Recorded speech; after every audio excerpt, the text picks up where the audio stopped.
Hello guys, welcome back to my Achievers Academy YouTube channel. ಇವತ್ತಿನ ಒಂದು ವಿಡಿಯೋದಲ್ಲಿ BBMP ನೇಮಕಾತಿಯ ಬಗ್ಗೆ ಒಂದು ಸಂಪೂರ್ಣವಾದ ಮಾಹಿತಿಯನ್ನು ತಿಳಿಸ್ಕೊಡ್ತಾ ಇದ್ದೀನಿ. ಈ ಒಂದು ಇಲಾಖೆಯಲ್ಲಿ ಖಾಲಿ ಇರುವಂಥ 11,307 ಹುದ್ದೆಗಳ ಒಂದು ಸಂಪೂರ್ಣ ನೇಮಕಾತಿಯ ಬಗ್ಗೆ ಇವತ್ತಿನ ಒಂದು ವಿಡಿಯೋದಲ್ಲಿ ತಿಳ್ಕೊಳ್ಳೋಣ. ನೀವಿನ್ನು ಇದೇ ಮೊದಲ ಬಾರಿಗೆ ನಮ್ಮ ಅಚೀವರ್ಸ್ ಅಕಾಡೆಮಿ ಯೂಟ್ಯೂಬ್ ಚಾನಲ್ ನೋಡ್ತಾ ಇದ್ದರೆ ಆದಷ್ಟು ಬೇಗ ಸಬ್ಸ್ಕ್ರೈಬ್ ಮಾಡಿಕೊಂಡು ಇಂಥ ಮತ್ತಷ್ಟು ಹೊಸ ವಿಡಿಯೋಗಳ ನೋಟಿಫಿಕೇಷನ್ಗಾಗಿ ಪಕ್ಕದಲ್ಲಿ ಕಾಣುವ ಬೆಲ್ ಐಕನನ್ನು ಕ್ಲಿಕ್ ಮಾಡ್ಕೊಳ್ಳಿ ಸ್ನೇಹಿತರೆ. ಈ ಒಂದು ಹುದ್ದೆಯ ನೇಮಕಾತಿಗೆ ಬೇಕಾಗುವಂತಹ ವಿದ್ಯಾರ್ಹತೆ, ವೇತನ ಶ್ರೇಣಿ, ವಯೋಮಿತಿ, ಹುದ್ದೆಗಳ ವಿವರ, ಆಯ್ಕೆ ಯಾವ ರೀತಿ ನಡೀತಿದೆ, ಹಾಗೆಯೇ ಅರ್ಜಿ ಶುಲ್ಕ ಯಾವ ರೀತಿ ಇರುತ್ತೆ ಎಂಬುದರ ಒಂದು ಸಂಪೂರ್ಣ ಮಾಹಿತಿಯನ್ನು ಇವತ್ತಿನ ಒಂದು ವಿಡಿಯೋದಲ್ಲಿ ತಿಳ್ಕೊಳ್ಳೋಣ. ಬನ್ನಿ ಸ್ನೇಹಿತರೆ, ಇವಾಗ ಈ ಒಂದು ಮಾಹಿತಿಯನ್ನು ನೋಡೋಣ. BBMP ಪೌರ ಕಾರ್ಮಿಕ ರಿಕ್ವೈರ್ಮೆಂಟ್ 2024 ಹುದ್ದೆಗಳು ಖಾಲಿ ಇರ್ತವೆ. ನೋಡೋಣ ಸ್ನೇಹಿತರೆ. ಬೃಹತ್ ಬೆಂಗಳೂರು ಮಹಾನಗರ ಪಾಲಿಕೆಯಲ್ಲಿ ಖಾಲಿ ಇರುವ ಡಿ ಗ್ರೂಪ್ ಪೌರ ಕಾರ್ಮಿಕರು ಹುದ್ದೆಗಳ ಭರ್ತಿಗೆ ಅರ್ಹ ಹಾಗೂ ಆಸಕ್ತ ಅಭ್ಯರ್ಥಿಗಳಿಂದ ಅರ್ಜಿಯನ್ನು ಆಹ್ವಾನಿಸಲಾಗಿದೆ. ಇಲಾಖೆಯಲ್ಲಿ ಅರ್ಜಿ ಸಲ್ಲಿಸಲು ಅಭ್ಯರ್ಥಿಗಳು ಅಗತ್ಯವಿರುವ ವಿದ್ಯಾರ್ಹತೆ, ವಯೋಮಿತಿ ಹಾಗೂ ವೇತನ ಶ್ರೇಣಿಯ ಸಂಪೂರ್ಣವಾದ ಮಾಹಿತಿಯನ್ನು ನೀವು ಈ ಒಂದು ವಿಡಿಯೋದಲ್ಲಿ ತಿಳ್ಕೊಂಡು ಅರ್ಜಿಯನ್ನು ಸಲ್ಲಿಸಬಹುದು ಸ್ನೇಹಿತರೆ. ಇಲಾಖೆಯ ಹೆಸರು ಬೃಹತ್ ಬೆಂಗಳೂರು ಮಹಾನಗರ ಪಾಲಿಕೆ BBMP. ಹುದ್ದೆಗಳ ಹೆಸರು ನೋಡೋದಾದರೆ ಪೌರ ಕಾರ್ಮಿಕರು ಗ್ರೂಪ್ ಟಿ ಹುದ್ದೆಗಳು ಖಾಲಿ ಇರ್ತವೆ ಸ್ನೇಹಿತರೆ. ಒಟ್ಟು ಹುದ್ದೆಗಳು 11,307 ಹುದ್ದೆಗಳು ಖಾಲಿ ಇರ್ತವೆ.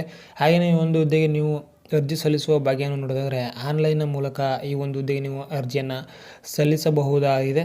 ನಿಮ್ಮ ಒಂದು ಹತ್ತಿರದ ನೆಟ್ ಸೈಬರ್ ಸೆಂಟ್ರಲ್ಲಿ ಹುದ್ದೆಗಳಿಗೆ ಅರ್ಜಿಯನ್ನು ಸಲ್ಲಿಸಬಹುದು. ಹುದ್ದೆಗಳ ವಿವರವನ್ನು ನೋಡಿದಾದರೆ ಉಳಿಕೆ ಮೂಲ ವೃಂದ 10,402 ಹುದ್ದೆಗಳು ಖಾಲಿ ಇರ್ತವೆ. ಹಾಗೆಯೇ ಕಲ್ಯಾಣ ಕರ್ನಾಟಕ ವೃಂದದಲ್ಲಿ 905 ಹುದ್ದೆಗಳು ಖಾಲಿ ಇರ್ತವೆ.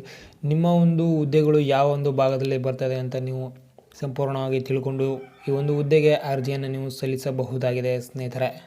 ಹಾಗೆಯೇ ಒಂದು ಹುದ್ದೆಗೆ ವಿದ್ಯಾರ್ಹತೆ ನೋಡೋದಾದರೆ ಕನ್ನಡ ಭಾಷೆ ಮಾತನಾಡಲು ತಿಳಿದಿರಬೇಕು ಸ್ನೇಹಿತರೆ. ಬೃಹತ್ ಬೆಂಗಳೂರು ಮಹಾನಗರ ಪಾಲಿಕೆಯ ವ್ಯಾಪ್ತಿಯಡಿಯಲ್ಲಿನ ತ್ಯಾಜ್ಯ ನಿರ್ವಹಣೆ ಕಾರ್ಯಗಳಲ್ಲಿ ಹಾಲಿ ನೇರ ಪಾವತಿ ಅಥವಾ ಕ್ಷೇಮಾಭಿವೃದ್ಧಿ ಅಥವಾ ದಿನಗೂಲಿ ಪೌರ ಕಾರ್ಮಿಕರು ಆಧಾರದ ಮೇಲೆ ಕನಿಷ್ಠ 2 ವರ್ಷಗಳಿಗಿಂತ ಕಡಿಮೆ ಇಲ್ಲದಂತೆ ನಿರಂತರವಾಗಿ ಸೇವೆಯನ್ನು ಸಲ್ಲಿಸಿರುವ ಹಾಗೂ ಸದರಿ ನಿಯಮಗಳು ಜಾರಿಗೆ ಬಂದ ದಿನಾಂಕದಿಂದ ಕಾರ್ಯನಿರ್ವಹಿಸುತ್ತಿರುವ ಅರ್ಹ ಅಭ್ಯರ್ಥಿಗಳು ಈ ಒಂದು ಹುದ್ದೆಗೆ ಅರ್ಜಿಯನ್ನು ಸಲ್ಲಿಸಲು ಅರ್ಹರಾಗಿರ್ತಾರೆ ಸ್ನೇಹಿತರೆ.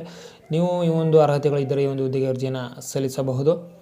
ವಯೋಮಿತಿಯನ್ನು ನೋಡೋದಾದರೆ ಬೃಹತ್ ಬೆಂಗಳೂರು ಮಹಾನಗರ ಪಾಲಿಕೆಯ ಅಧಿಸೂಚನೆ ಪ್ರಕಾರ ಅಭ್ಯರ್ಥಿಗಳ ಗರಿಷ್ಠ ವಯೋಮಿತಿ 55 ವರ್ಷವನ್ನು ಮೀರಿರಬಾರದು. ಹಾಗೆಯೇ ಈ ಒಂದು ಹುದ್ದೆಗೆ ಆಯ್ಕೆಯಾದ ಅಭ್ಯರ್ಥಿಗಳಿಗೆ ವೇತನ ಶ್ರೇಣಿ ಮಾಸಿಕ 17,000ರಿಂದ ರು 28,900ರಲ್ಲಿ 950 ಶ್ರೇಣಿಯಲ್ಲಿ ವೇತನವನ್ನು ನೀಡಲಾಗುತ್ತದೆ. ಈ ಒಂದು ಹುದ್ದೆಗಳಿಗೆ ಆಯ್ಕೆಯಾದ ಅಭ್ಯರ್ಥಿಗಳಿಗೆ ಮಾತ್ರ ಸ್ನೇಹಿತರೆ. ಹಾಗೆಯೇ ಈ ಒಂದು ಹುದ್ದೆಗೆ ಅರ್ಜಿ ಶುಲ್ಕವನ್ನು ನೋಡೋದಾದರೆ ನೋಡ್ತಾ ಇರ್ಬೋದು ನೀವು. ಈ ಒಂದು ಹುದ್ದೆಗೆ ಯಾವುದೇ ಒಂದು ಅರ್ಜಿ ಶುಲ್ಕ ಇರೋದಿಲ್ಲ. ಆಯ್ಕೆ ವಿಧಾನ ಯಾವ ರೀತಿ ಇರುತ್ತೆ ಅಂದರೆ ಈ ಒಂದು ಹುದ್ದೆಗೆ ಸಂಬಂಧಪಟ್ಟ ಅರ್ಜಿ ಸಲ್ಲಿಸುವ ವಿಳಾಸವನ್ನು ನೀವು ನೋಡ್ತಾ ಇರ್ಬೋದು. ಸಂಬಂಧಪಟ್ಟ ಪಾಲಿಕೆಯ ಸಹಾಯಕ ಕಾರ್ಯನಿರ್ವಾಹಕ ಅಭಿಯಂತರು ಘನತ್ಯಾಜ್ಯ ನಿರ್ವಹಣೆಯವರ ಕಚೇರಿಗೆ ಬೆಳಗ್ಗೆ 10 ಗಂಟೆಯಿಂದ ಸಂಜೆ 5 ಗಂಟೆಯೊಳಗೆ 5:30 ಒಳಗೆ ಈ ಒಂದು ಅರ್ಜಿಯನ್ನು ಸಲ್ಲಿಸಬಹುದು ಸ್ನೇಹಿತರೆ. ಹಾಗೆಯೇ ಈ ಒಂದು ಹುದ್ದೆಗೆ ಸಂಬಂಧಿಸಿದಂತೆ ಪ್ರಮುಖ ದಿನಾಂಕಗಳನ್ನು ನೋಡೋದಾದರೆ ಅರ್ಜಿ ಸಲ್ಲಿಸಲು ಪ್ರಾರಂಭ ದಿನಾಂಕ 15 ಮಾರ್ಚ್ 2024. ಹಾಗೆಯೇ ಅರ್ಜಿ ಸಲ್ಲಿಸಲು ಕೊನೆಯ ದಿನಾಂಕ 15 ಮೇ 2024 ಸ್ನೇಹಿತರೆ.